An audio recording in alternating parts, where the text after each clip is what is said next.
Analysis तुम्हारा होता है, फोरियर एनालिसिस, जैसे ये सब डेरिवेशन तुमने लिखा है। फोरियर एनालिसिस बेसिकली जो है, इसमें हम लोग ये पढ़ते हैं कि जैसे हमारे पास कोई तुम्हारा वो है पीरियोडिक फंक्शन है, ठीक है। वो पीरियड, इसका एप्लीकेशन बहुत सारा है, साउंड में है, एक्वास्टिक्स में साउंड हो गया, हीट में है, क्वांटम में है। एक एग्जांपल उसमें क्वांटम में भी बताएंगे, शायद तुम्हारे सिलेबस में नहीं है लेकिन फिर भी बताएंगे, जानना जरूरी है। तो ये जो एक होता है फोरियर एनालिसिस में, हम लोग जो पहला वाला देखते हैं दैट इज फोरियर सीरीज। ये फोरियर सीरीज का मतलब क्या होता है? फोरियर सीरीज जो है, और ये तुम्हारे क्वांटम से जुड़ा हुआ है। कैसे जुड़ा हुआ है? अगर हमारे पास कोई पीरियोडिक फंक्शन है, जैसे साइन है, कॉस है, कोई भी फंक्शन है, तो इस फंक्शन को जो है हम एक सीरीज के फॉर्म में उसको स्टडी करते हैं। माने हमारे पास एक टोटल है कोई क्वांटिटी, वो किस किस से बना हुआ है, ठीक है। तो इसी को क्या बोलते हैं? Fourier series. यही चीज हम लोग पढ़ते हैं, सीरीज। हाँ, बता दे। In Fourier series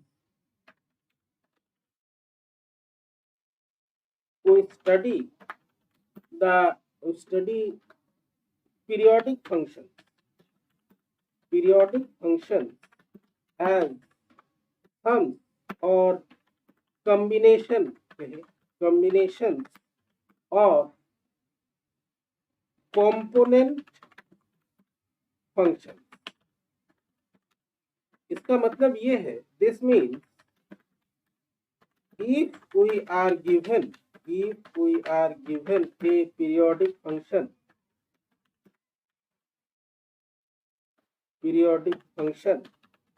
then by Fourier series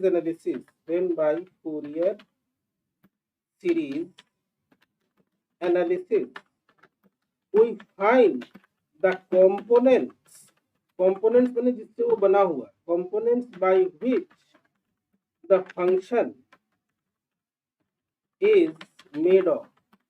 वो फंक्शन किन किन फंक्शन से बना हुआ है, इसको हम लोग पढ़ते हैं, इसमें उसी को कंपोनेंट बोलते हैं, ठीक है।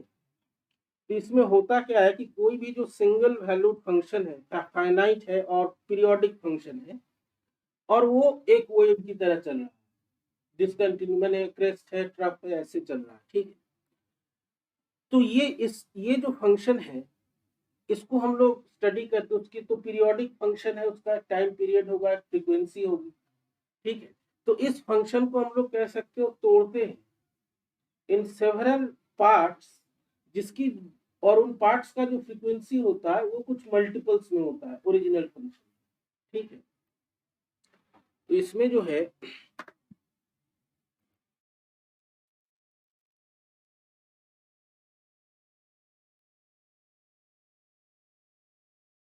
in the Fourier analysis we have a continuous periodic function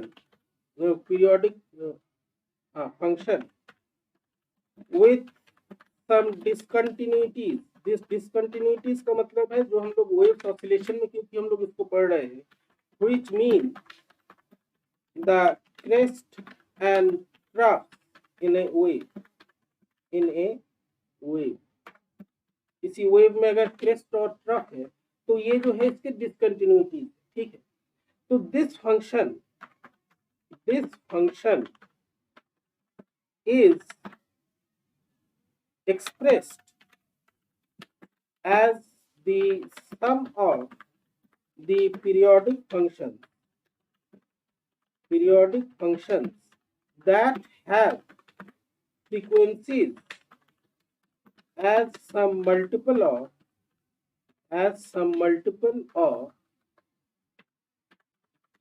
the original function की जो तुम्हारा फ्रीक्वेंसी है, ये जो इसके कंपोनेंट्स होते हैं, इसकी फ्रीक्वेंसी उसका मल्टीपल में होता है, ठीक है। कैसे होता है बता रहे।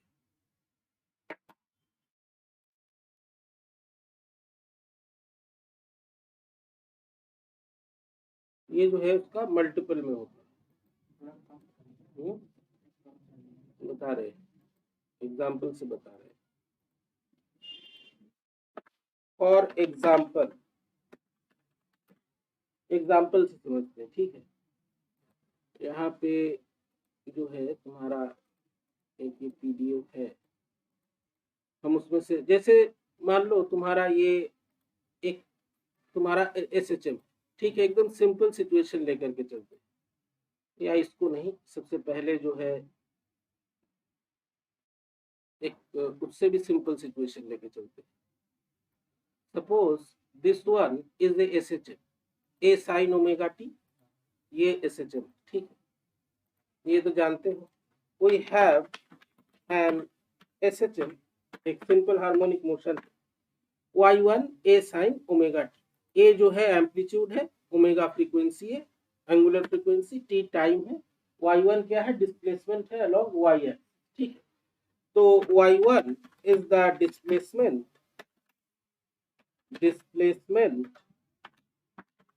Along the y axis, y जो तुम पढ़े हो उससे रिलेट करके हम बता रहे हैं, y axis, a is the amplitude, A जो है इस ऑसिलेशन का एम्पलीट्यूड है, मतलब मैक्सिमम डिस्प्लेसमेंट है, और ओमेगा जो है ये एंगुलर फ्रीक्वेंसी, ठीक है। ये इस तरह का इक्वेशन तो पढ़े हो, ये तुम्हारा SHM, omega is the angular frequency, अबीएम फ्रीक्वेंसी, ये y1, ठीक। तुम लोग इंटरफेरेंस पढ़ते हो, इंटरफेरेंस भी पढ़ा है, उसमें भी जो है इसी तरह की चीजें आती है। अब मान लो एक दूसरा जो है, अगेन यू हैव अनदर क्या कहते हैं, एसएचएम, बता रहे हैं। तो ये जो है ये दूसरा एसएचएम, इसमें अलग क्या है, ओमेगा सेम है, फ्रीक्वेंसी सेम है, एम्पलीट्यूड अलग है, ठीक है। अब जैसे तुम लोग इंटरफेरेंस पढ़ते हो तो क्या करते हो कि इंटरफेरेंस में क्या होता है, सुपरपोजिशन होता है वेव्स का। तो ये भी एक y1 a sin omega T एक वेव है, y2 b cos omega T एक वेव है, दोनों का फेज उल्टा है, लेकिन दोनों पीरियोडिक फंक्शन। अब जो तुम ऐसे वो इंटरफेरेंस में करते हो कि जहां पर दोनों वेव्स आके मीट करते हैं, वहां पे डिस्प्लेसमेंट निकालते हो, दोनों को ऐड करते हो, ठीक है। तो दोनों को जब हम ऐड करते हैं तो हमारे पास कुछ इस तरह का होता है, y इज, दोनों का सम ले लेते हैं, ठीक है, दोनों का जो है हम लोग सम ले लेते हैं।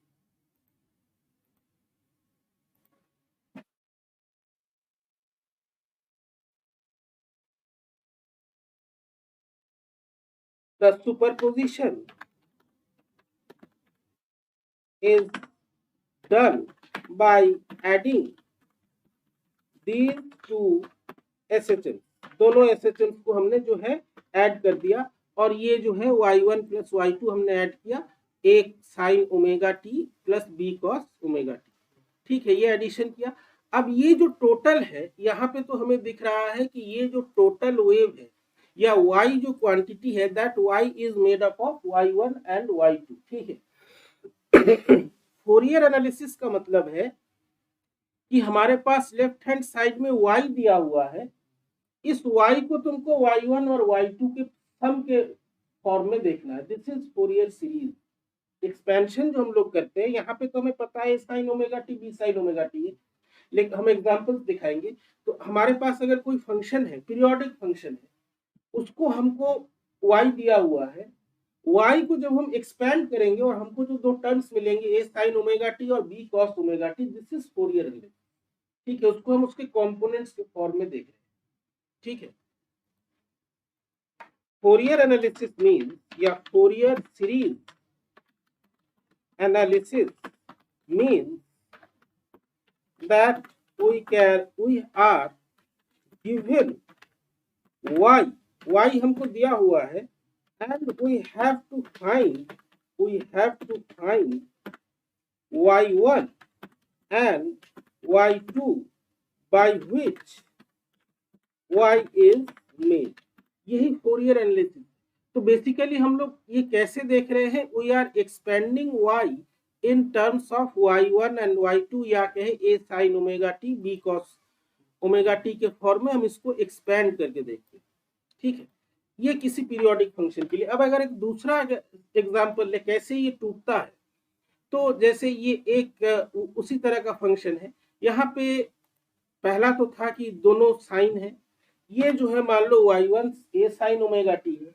अब दूसरा वाला जो है यहाँ पे कॉस नहीं है, ये भी a साइन ओमेगा टी है, लेकिन फ्रीक्वेंसी इसकी अलग है, फेज सेम है, दोनों साइन है, एम्पलीट्यूड और फ्रीक्वेंसी दोनों अलग अलग है। तो ये मैथमेटिक्स में क्या करेंगे हम लोग, दो साइन को जोड़ेंगे, ठीक है, इसको तुम जोड़ सकते हो, ए साइन ए कॉमन निकाल लो, sine omega T plus 1/2 sine 2 omega T, और ट्रिग्नोमेट्री का फॉर्मूला लगा सकते। बेसिकली इसमें हम लोग क्या कर रहे हैं, फिजिक्स वाइज अगर हम देखें तो फिजिक्स वाइज हम दो ऑसिलेशंस को जोड़ रहे हैं, एक का एम्पलीट्यूड दूसरे का आधा है, लेकिन उसकी फ्रीक्वेंसी दूसरे की डबल है। तो जो रिजल्टेंट हमारा बनेगा ऑसिलेशन, वो कैसा बनेगा, ये जानने के लिए हम लोग ये फूरियर स्टडी करते हैं, कॉम्बिनेशन सुपरपोजिशन करते हैं, ठीक है। we can add these two oscillations and the result will be another SHM या oscillation periodic function है। We want to study what will be the final wave, हम सिंपल वेव लिख रहे हैं, वेव फॉर्म, ये जो इन दोनों के कॉम्बिनेशन से जो ये वेव बना, इसका एम्पलीट्यूड फ्रीक्वेंसी क्या होगा, ये हम देखना चाहते हैं। इन अदर वर्ड्स, मान लो तुमको इन दोनों का सम दिया हुआ है, ये वेव कैसे बना, जब हम इसको कंपोनेंट्स इसके देखेंगे तो we have to find a sine omega t and a by 2 sine, ठीक है। यही काम हम लोग फोरियर एनालिसिस में करते हैं। तो इसका अगर हम सम ले तो ये सम जो है कुछ इस प्रकार का आएगा, ये एडिशन हम लोग कर सकते हैं। तो हमारे पास y दिया हुआ है, ठीक है, y दिया हुआ है, हमको इसके कंपोनेंट्स निकालने। इसका अगर हम डायग्रामेटिक रिप्रेजेंटेशन देखें, डायग्रामेटिक रिप्रेजेंटेशन कुछ इस प्रकार का है, जैसे ये है, ये पीडीएफ बना था बहुत सही नहीं है, चलो ठीक है, ये है, ठीक है। तो यहाँ पे जो है ये पहला सिचुएशन को दिखा, ए और बी को हम जोड़े, ए है बी है। दूसरे में क्या है, जो दोनों, एक का एम्पलीट्यूड, एक ए है एक a/2 है, ठीक है। तो इसका एम्पलीट्यूड ठीक है, आधा है, इसका डबल है। एक जिसका आधा है उसकी फ्रीक्वेंसी ज्यादा है, माने वो ज्यादा बार पर यूनिट टाइम चेंज हो रहा है, ऊपर नीचे हो रहा है। और ये जो डॉटेड लाइन है, this dotted line is showing the final wave, मैंने दोनों का सम। अब अगर एक्सपेरिमेंटली क्या होता है कि हमको ये डॉटेड लाइन दिया हुआ है, जब हम फोरियर सीरीज करते हैं तो हम देखते हैं किन किन वेव से बना, ठीक है। The dotted line show the final wave and in Fourier analysis we see the component of this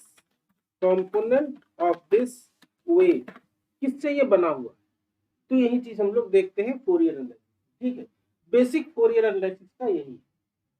Fourier analysis का इंस्ट्रूमेंट भी आता है, ठीक है, एमएससी लैब में है Fourier analysis, MSc previous lab में। तो उसमें जैसे कोई तुमको वेव फॉर्म सीआरओ में तुम देख रहे हो, जब तुम उसका फोरियर एनालिसिस एक थियोरेटिकली करोगे तो देखा गया कि वो 2-3 वेव्स इस तरह से बना हुआ। अब एक्सपेरिमेंटली तुमको वो वेव्स वहां पर सीआरओ पे देखने, ठीक है, ये एक्सपेरिमेंट होता है। तो बेसिक जो है इसका यही। अब यहाँ पे अब हम लोग फोरियर कंडीशन लिखते गए, तो इसमें जो है बेसिक 3 कंडीशंस होते हैं कि किसी भी पीरियोडिक फंक्शन को जब हम फोरियर एनालिसिस करेंगे उसके कुछ कंडीशंस होते हैं, जिसको डिरिचलेट कंडीशन बोलते हैं, ठीक है। There are some fundamental conditions of Fourier series expansion और Fourier analysis। पहला कंडीशन क्या है, पहला कंडीशन ये है, तुम्हारे जो तीनों मेन कंडीशंस है, पहला कंडीशन ये होता है कि ये जो डिस्प्लेसमेंट है, मैंने y1 y2, ठीक है, दोनों केस में जब हम लोग देखें, ये जो डिस्प्लेसमेंट्स है they should be continuous and single value, ठीक है। The displacement should be continuous and single value, पहला कंडीशन। ठीक, दूसरा कंडीशन ये है कि ये जो डिस्प्लेसमेंट हो रहा है ये सिंगल वैल्यूड होना चाहिए, मैंने y1 eight a particular time उसकी एक वैल्यू होनी चाहिए, और ये जो डिसकंटिन्यूटीज है ऊपर नीचे जो हो रहा है क्रेस्ट और ट्रफ हो रहा है, these number should be finite, एक पर्टिकुलर नंबर होने चाहिए। ठीक है, द डिसकंटिन्यूटीज मस्ट बी, या डिसकंटिन्यूटीज ना लिखें, जो maxima minima, the maxima and minima, जो crest and trough, the maxima and minima should be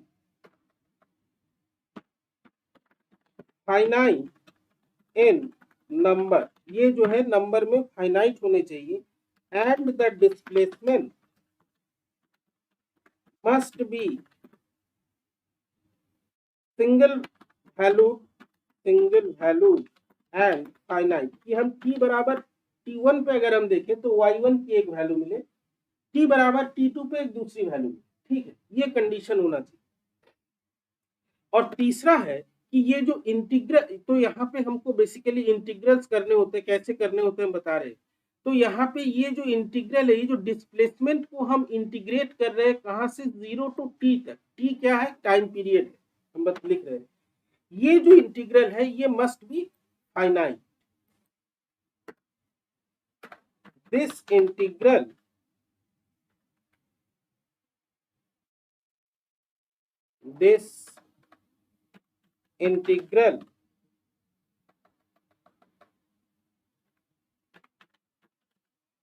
must be finite. ठीक है, ये जो कंडीशंस है तीनों, इसको बोलते हैं Dirichlet condition. These conditions are called Dirichlet's condition। अगर तुम्हारा पीरियोडिक फंक्शन ये सभी कंडीशंस को फॉलो कर रहा है, तभी जो है इसका हम फोरियर एनालिसिस कर सकते हैं। कोई अगर इनफाइनाइट है फंक्शन, चला जा रहा है, मैंने minus infinity two plus infinity, उसका हम नहीं कर सकते। ठीक है, ये कंडीशंस वैलिड होने चाहिए, तो इसको हम लोग डिरिचलेट कंडीशन कहते हैं। अब सवाल ये आता है कि हम लोग फोरियर एनालिसिस या फोरियर एक्सपेंशन करते कैसे, how to perform Fourier analysis और फोरियर सीरीज एक्सपेंशन, ये हम करते कैसे। ठीक है, यही मेन चीज, तुमको जो सॉल्व करना होता है या जो डेरिवेशंस तुमको पूछे जाते हैं, जिसमें बता रहे थे लंबा लंबा इंटीग्रल है, वो इंटीग्रल जो है दिखने में लंबा है लेकिन वो तुम्हारे 12th लेवल का ही है, हम बता रहे हैं कैसे हो। तो फोरियर एनालिसिस में हम लोगों ने क्या देखा कि कोई एक पीरियोडिक फंक्शन है, एक पर्टिकुलर रीजन में ही हम उसको लेते हैं, क्योंकि फाइनाइट होना चाहिए एक इंटरवल में। तो इसको हम जो है इसको देखते हैं as a sum of some periodic quantity, sine and cosine की फॉर्म में। साइन कोसाइन दोनों पीरियोडिक, एक साइन है एक कोसाइन है, दोनों एक दूसरे के ऑपोजिट फेज का, ये भी ध्यान रखना। तो दोनों कंबाइन करके वो फंक्शन दे रहा है, इसी को हम लोग देख रहे हैं। This is Fourier expansion. करते कैसे, Fourier expansion is done for periodic function that are in an interval, क्योंकि ये फाइनाइट होना होता है, interval, and the expansion means that we express a single function as the sum, या हम यहाँ पे वेव से रिलेटेड है तो सुपरपोजिशन भी यूज कर रहे हैं, सम और superposition of the sine and cosine function, sine और कोसाइन फंक्शन का सम के रूप में हम इसको एक्सप्रेस करते हैं। ठीक है, साइन और cosine out of phase quantity. ठीक है, अब जो है इसको हम लोग कैसे एक्सप्रेस करें, let us consider that we have a function fx, हमारे पास एक फंक्शन है fx, ठीक है। fx कुछ भी हो सकता है, जरूरी नहीं है कि वो हमेशा जो ट्रिग्नोमेट्री की हो, वो जो है एल्जेब्रिक फंक्शन भी हो सकता है, हम लोग उसका एग्जांपल देखेंगे, ठीक है। तो हमारे पास एक फंक्शन है fx और ये जो फंक्शन है इसको हमने डिफाइन किया है इन एन इंटरवल, जो हम फॉर कन्वीनियंस, क्योंकि साइन कोसाइन में पीरियड 2 पाई होता है, डिफाइन इन एन इंटरवल। अब इंटरवल जो है हमारा कुछ इस प्रकार का है, बता रहे इसका मतलब कि अल्फा टू अल्फा प्लस 2 पाई, अल्फा प्लस 2 पाई। अब ये क्यों लिया? क्योंकि हमारा साइन कोसाइन जो है ये पीरियोडिक फंक्शंस है जिनका पीरियड 2 पाई होता है, माने ये अल्फा पे जो वैल्यू होगी वही वैल्यू रिपीट करेगा अल्फा प्लस 2 पाई, मैंने 2 पाई से हम उसको घुमा दिए तो वहां पे रिपीट करेगा, ठीक है। ये पीरियोडिसिटी कंडीशन। पीरियोडिसिटी में हम लोग क्या देखते हैं कि अल्फा पे जो वैल्यू है 2 पाई उसमें जोड़ दिया, मैंने उसको रोटेट किया, रोटेशन के बाद हमको वही वैल्यू मिल, अब यही होता है पीरियोडिक फंक्शन। अब अल्फा पे जो वैल्यू है वही वैल्यू 2 पाई, उसको रोटेट करने पर अल्फा प्लस 2 पाई भी मिल रहा है। अब ये जो इसने ट्रांजिशन किया, अल्फा से लेकर के हम रोटेट कर रहे हैं, रोटेट करते हुए अल्फा प्लस 2 पाई पे पहुंचे। During this transition it is going through many stages, ठीक है, कई सारे स्टेजेस से, कई सारे वैल्यूज से होकर के वो जा रहा है। वही सारे वैल्यूज क्या क्या है, किस किस से होकर जा रहा है, हम लोग फोरियर सीरीज से पता करते हैं, ठीक है। In the transition from alpha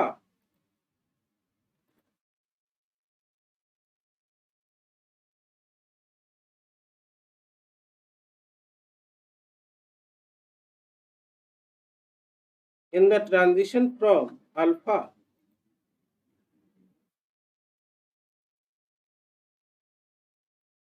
to alpha plus 2 pi, alpha plus 2 pi,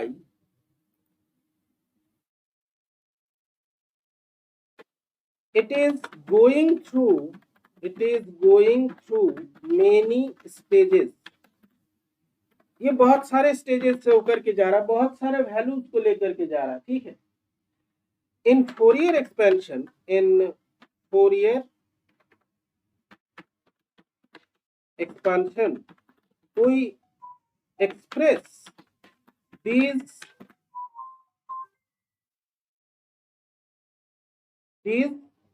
values that are in between the two limits, दोनों लिमिट्स के बीच में जो वैल्यू है इन दोनों को हम यहाँ पर, ये वैल्यूज को हम यहाँ पे स्टडी करते हैं, ये वैल्यूज क्या क्या है हम इसी को देखते हैं, ठीक है, समझ में आया इतना। अब देखते हैं कि हम लोग कैसे करते हैं इसको, मैंने ये जो एक्सपेंशन है इसको कैसे करते हैं। तो हमारे पास फंक्शन दिया हुआ है fx, fx को हमको शो कर, fx को हमको दिखाना होता है पीरियोडिक फंक्शंस के रूप में, तो हम ये पीरियोडिक फंक्शंस को जो है फोरियर एनालिसिस में इस प्रकार से लिखते हैं, the function fx in the expansion is expressed as